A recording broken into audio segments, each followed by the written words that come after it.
Oi you, it's time for another episode of Dorothy and the Dealer. Let's tune into the conversation.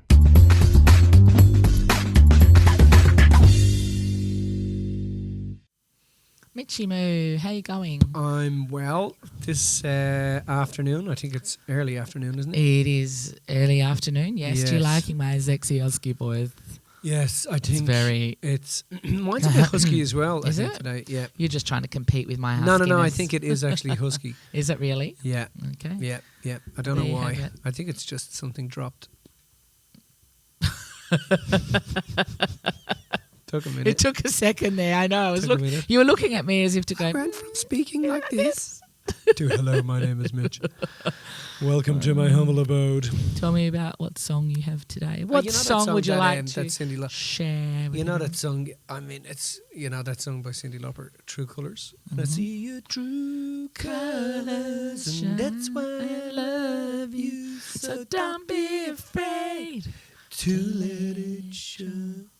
Anyway, and I see your true colours. fucking the 80s were just awesome for music, weren't they? Music-wise, so They were much. just- Except if I'm to One be of the honest, cameramen with us I today was really like- do like the really cheesy 80s stuff, but as well as Like the what? cool stuff. Just cheesy stuff. Give me cheesy. What's cheesy? I don't know. Just now I can't think of one. But Like cheesy stuff. I encourage any of our listeners to listen to Tears for Fears. Anything by Tears for Fears. My God, they were such spiritual songs. They're just really, really deep songs, and a lot of people, miss the lyrics of things. But 80s was good for the man. yeah, I loved it. Yeah, I loved it. I could And go I think back that's because when we were just becoming teenagers and stuff. That's when we had the Oh, you know, I it was was just still in me. I was only like, I think two. 2. No, Yeah. you turned a teenager when you were in the 80s. I was and 8. I was 8 when 1980 happened. When 1980 In happened. 1984, I met Adele O'Connor. That's nice. Hi, First Adele. time I fell in love with Adele O'Connor. Yeah. I wonder if she listens to this. You Probably. just send it to her She now might- that she- you've yeah, send her this one. now Big that shout you out. have Big shout shout out out to to Adele Adele O'Connor. Yeah. We've heard a lot about you, Adele. Yeah. Just I'm fucking trying to have a moment. Okay, I'm good. Let's go. Yes, so True Colours. Actually, that probably leads in a little bit, slightly to kind of what Yeah. we're talking about, Yeah. but not really.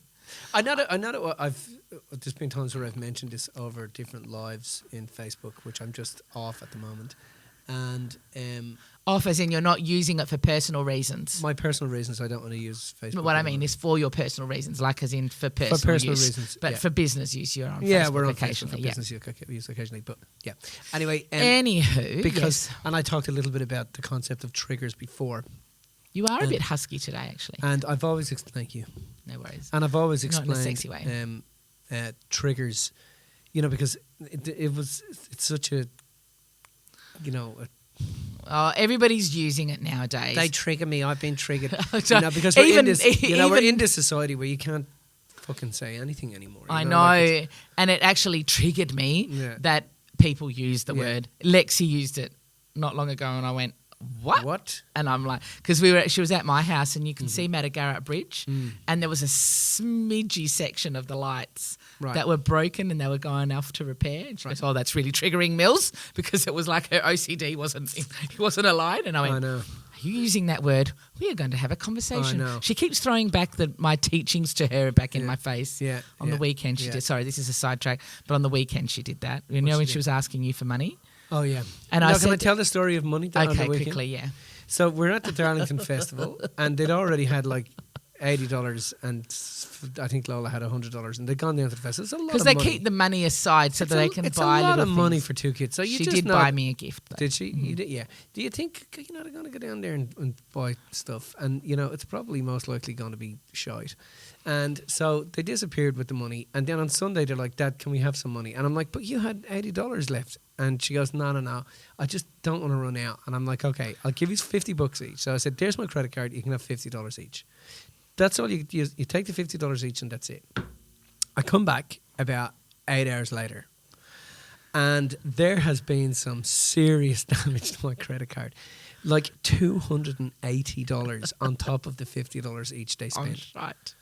And I'm like, "Where's the money?" Where's the car? And my God, they are going to work their asses off. There's lawn cutting happening. There's mate, there's lawn cutting happening. There's driveways getting blown down.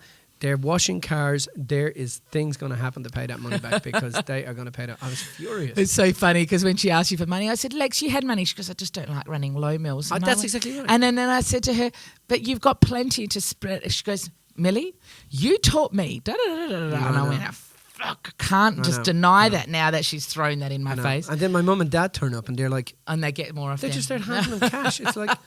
At least they're good with it. At least they know how to ask for it. Anyway, off the topic. So, triggering, right? So, I don't know why, but it's just kind of come up a lot in my... I was looking on Instagram and then I was noticing some posts about some stuff. The posts I noticed were people using trigger warnings, right? And then I also noticed somebody who was just calling it as it was in terms of triggers, and I was like, yeehaw, I love that shit. Because triggers, people are using them, and they're basically what they're saying when they're saying, like, you're triggering me or I don't want to be triggered by that or whatever, is that I want you to dim yourself, to bend who you are, to play small so that I don't get offended. Or I don't feel uncomfortable. Or I don't feel uncomfortable, right? Rather than, And I feel like we just go along with that. Yeah. Now, I'm gonna put a disclaimer right at the beginning, right? Because I feel like there are times where there are things that I don't want to put into my view because I feel like I'm not in the space to deal with that in that moment, right? Right. So there'll be times where I'll be like, I'm not going to watch those videos. I'm not going to, because I'm already fragile or I'm already feeling like that, and I'm not going to put myself in a position where I'm going out of my way, right, to, like even you said earlier, you didn't want to watch something because you just don't need to have that in your zone, right? Yeah. And I get that, and I think that's being responsible for putting yourself in a place where, you know, you're looking after yourself to a degree, right? Yeah. So I get that. But having said that, disclaimer over, if you're going to come over and you personally are going to say something and it triggers me, that is not your responsibility. Mm-hmm. It is not your responsibility to not be Mitch so that me, Amelia, over here is not going to be triggered by what you are saying and what you are doing. When I am asking you to give me a trigger warning or to do all of that sort of stuff, I'm basically saying that I want you to play small so that I don't have to feel any level of discomfort here. And really what I'm saying is that I don't want to look inside to figure out what is causing the trigger and what I can actually fucking do about that. I know, but there's also the other side where there's certain things I say that trigger you. Yes. Right. And you... Like, you can drop... Shall we give an example? You can drop your bottle. Can we give an example? No, but you can drop your bottle. I'll give an example because I don't like it when you do it, right? Yeah. When you tell me off for being loud. Yeah. Oh, my God. I would rather, like, I imagine ripping off your arm and sticking it in your mouth and just going, don't fucking ever say that to me again. Right, okay. But you see, so I know that you feel like that, yes, but at the same time, I still have to be able to say, of course, we're on camera today. Do you know what? And honestly, you're fucking I was on the phone and I was whispering. No. In my mind, I was whispering. I know, but it was too loud for you. Listen. You're announcing. We're in Balcata. You're announcing to fucking Darlington something that's happening. So I have to be able to go, look, dude. But I can see that we perpetuate this concept of triggering because people don't know what to do when they are triggered by something. Mm-hmm. It's not, please don't trigger me. It's, I don't know what to do when this happens for me. That's exactly right. You're right. And also, I don't want to do whatever it is you're going to tell me to fucking do. So it's either I don't know what to do or I don't want to do what I know I need to do in order to deal with what's going on. So therefore, we're perpetuating the whole concept of the problem of triggering. Now, yes, 100%. So now... I know that we've just explained an example of something that's piddly in comparison to some people's big stories of some experiences that they've had in their lives. And so therefore they're in a situation and they're triggered and they're brought back to a traumatic experience from their childhood. And it might seem callous or it might seem harsh to say that that's your responsibility. Yeah, But that's ultimately, but that's not callous or harsh. I know, but people who that is life saying, fucking deal with it. I know, but some people don't see it like that. I think we see it like that because we've been doing this work for 20 odd years, right? So for us, I mean, the first time that somebody said that to me, said that if X and X happened and you're still affected by it, then it's still happening to you, right? And I'm like, yeah, but and I was No, you need to explain that because like, X and X and it's still happening. sorry, Doesn't mean shit I to can't anybody. remember what was happening. I think it was it was in relation to a book that we were reading, and it was about The Courage to Heal? I don't know what it was. It wasn't The Courage to Heal because I didn't know about it back then, because it was before I met you. It was, I think it was about. I don't know. My feeling was it was about being abused, right? Like having the perception of being abused. And back in the day, I didn't know it was a perception. I just saw it as being abused, right? Right. And somebody said, You better cover the word perception. Then I know we've got a guy diving down the rabbit hole. Okay, so perception is now. It's not saying that X and Y didn't happen to you. It's saying how you've perceived it. Is you've labelled it as abuse. Yeah, right? And you've seen it a certain way. You've seen it a certain way, like more plus than minus or minus than plus. And that's what you have to deal with. And you're dealing with your perception of it. Yeah. Yes. So I think they were talking about people being abused and the fact that if you are still unclear about it, then you're still getting abused. Yes. And I was like, yeah, hang on a second, because I didn't understand it. This is like 25 years ago, right? I didn't understand it. So, how do we get on there? All right, so I get that it might, in my mind, that's how I got there, it might seem callous because if from our perspective, we've been doing this for so long, right, that to say someone, no, that's your responsibility and you've got to deal with it, to somebody who's never been exposed to any of this work before, it's like, hang on a second, this happened to me, right? So I get it, but it's not callous because if you are still experiencing those things and you are still triggered by it and it's affecting you, then you're going about in your life getting affected. And it's more callous to not bring it up. It's more callous to not show you what's going on so that you can actually do something about it. Yeah. Wouldn't you agree? Yeah. That's what you're trying to say is it's not callous. The truth is it's not, but it's but like... But without the tools and without knowing what is possible now, like it's like... If you don't know how to deal with it, then you don't know how to deal with it. Do you understand? So yes. So it can come across that way, and it's actually more callous to encourage a person not to deal with it, and it's actually more callous to not to shrink to make them feel comfortable. Yes. Than it is to go the other way.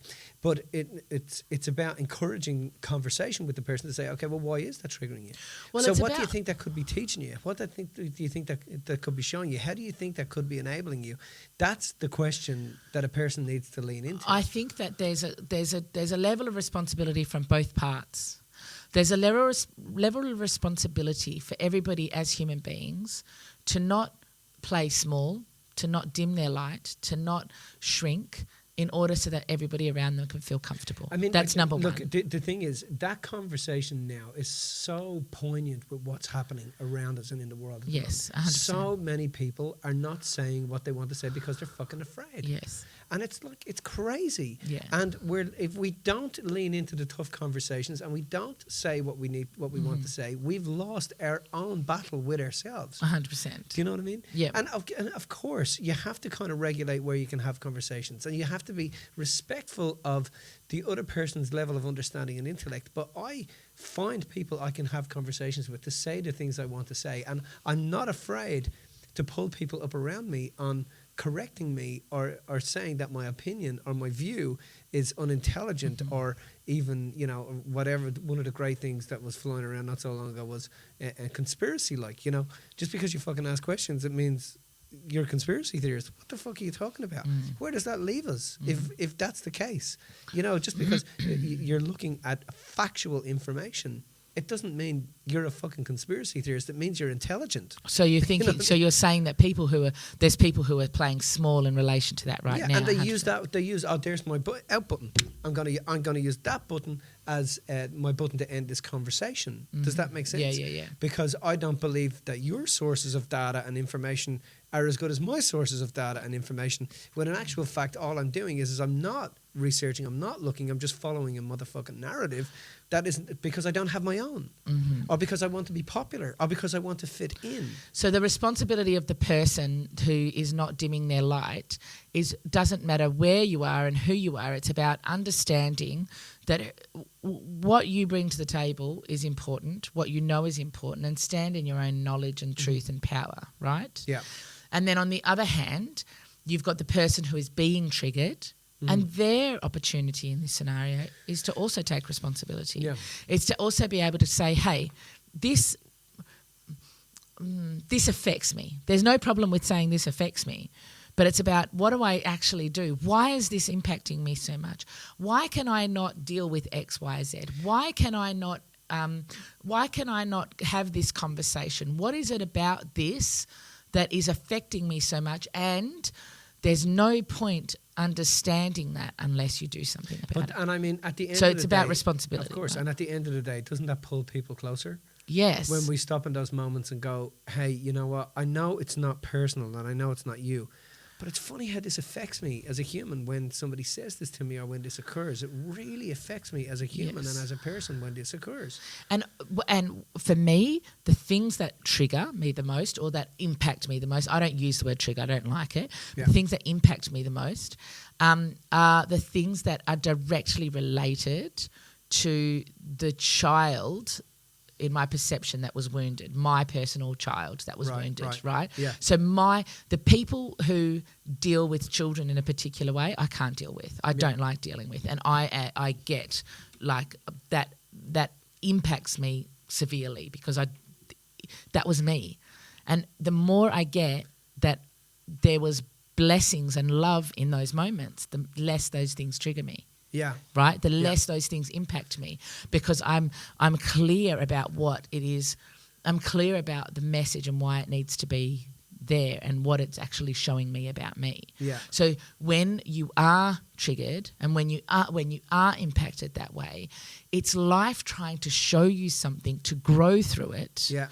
And people use that as an excuse to escape from it. Yeah. And that, for me, is actually sad. It's sad because I've been so long doing this work that I remember not liking parts about myself, not liking the fact that I was so emotional, not liking the fact that I didn't know how to communicate in certain ways or that I would get angry at the drop of a hat, whatever. And then I came around to realising that all of those things were my little indicators that there was something I wasn't clear with.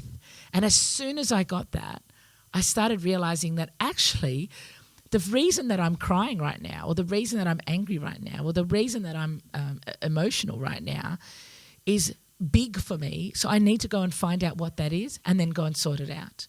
And it wasn't until I realised that my triggers were my guiding light that I was able to move past that. Do you know what I mean? I was able to step up and understand that life was trying to show me something, not trying to give me a hard time. Yeah. And then I want to also touch on this since we're talking about triggers, because there are perceived traumas that occur in people's childhoods and lives, And I was talking to Ange about on the weekend, like if everyone threw their problems in a pile, right, you would take your own problems back because like seeing somebody else, what other people go through, you would gladly have your problems back because you know how to handle them, you know how to deal with them. But those traumas and those incidents that happen in your lives, there is no point getting triggered and understanding what they are unless you're prepared to do something about them, because otherwise they just become your reason for not moving forward. And we've said over the years, like we've said this ad nauseum over the years, right? We're not saying that what happened to you was good, and we're not saying what happened to you was bad. We're saying what happened to you happened to you. You can't deny that. We can't deny. What happened to you happened to you. How you choose to deal with that and how you choose to perceive that and how you choose to live your life as a result of that is on you. Nobody can change that. Nobody can take that. It's only you that's responsible for that. I think it's important for people to understand there that when they don't deal with it, it becomes cyclical in their lives, 100%, right? And therefore, as they get older and they're not dealing with it, they equate I'm not dealing with it with I don't know how to deal with it, or I can't deal with it, or I haven't got what it takes to deal with it. Right.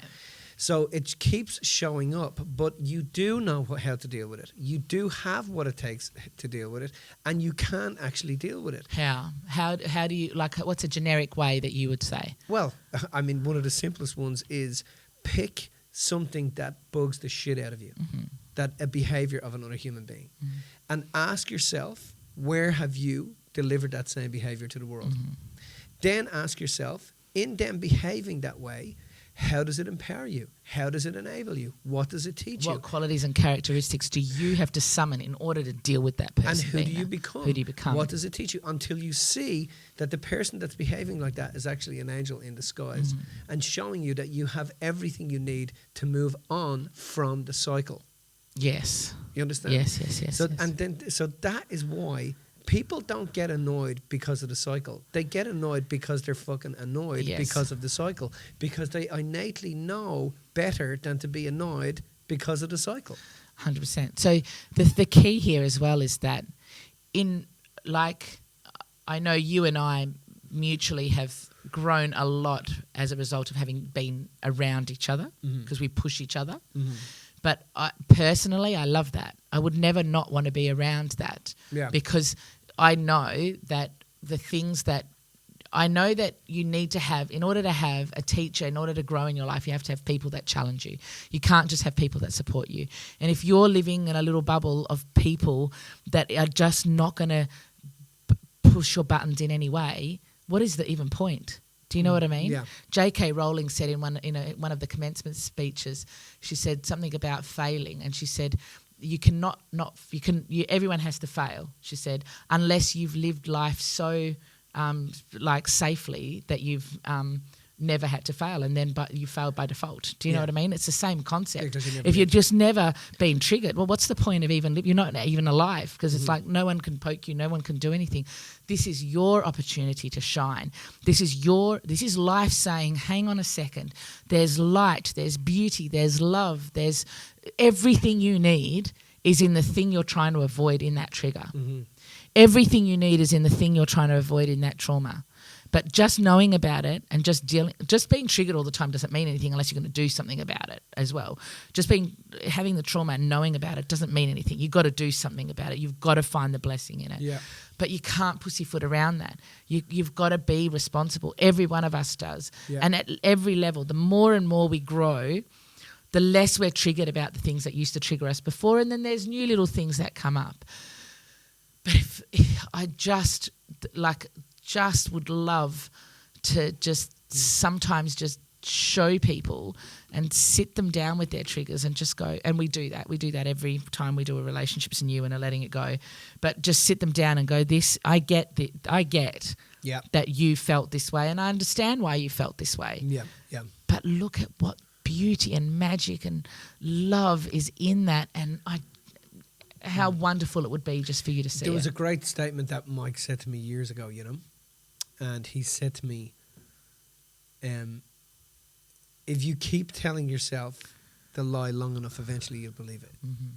And a lie is a minimization or a maximization of what occurred, of the truth. And so it is very wise to balance your perceptions, that if you're going to beat yourself down based on what occurred and slam yourself and ridicule yourself or ridicule your inner world or ridicule your outer world, you're best to be fair about it and beat yourself up at the same time. 100%. And that's how you get to that point of it no longer triggering you. Yeah, 100%. Really good. I needed to get that off. I needed to get that off my chest today. What do you reckon? I'll say goodbye with my husky voice. Hello, goodbye. Bonsoir. Hey, whether this is you at the beginning of your personal development journey or you're perhaps immersed in your growth and transformation, at MJB Seminars, we have everything to help you live an inspired life.